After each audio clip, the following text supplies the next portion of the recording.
যুক্তরাষ্ট্রের president Donald ট্রাম্পের করা বিশ্বজুড়ে বিভিন্ন দেশের ওপর পাল্টাপাল্টি অতিরিক্ত শুল্ক সুপ্রিম কোর্টের নির্দেশে সংগ্রহ করা বন্ধ করেছে যুক্তরাষ্ট্র।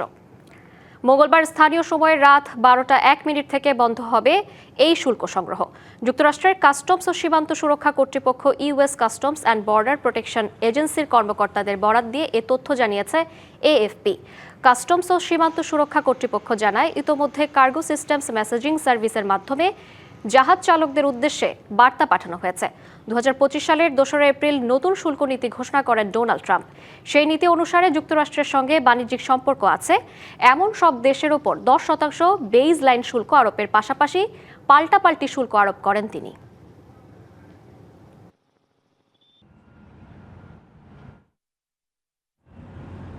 এবার নগদে পাচ্ছেন হেলিকপ্টার অফার, তাই কেনাকাটার পেমেন্ট নগদে করুন আর বুঝে নিন 2000 টাকারও বেশি ক্যাশব্যাক সহ হেলিকপ্টার রাইড। পেমেন্ট শুরু করুন আজই।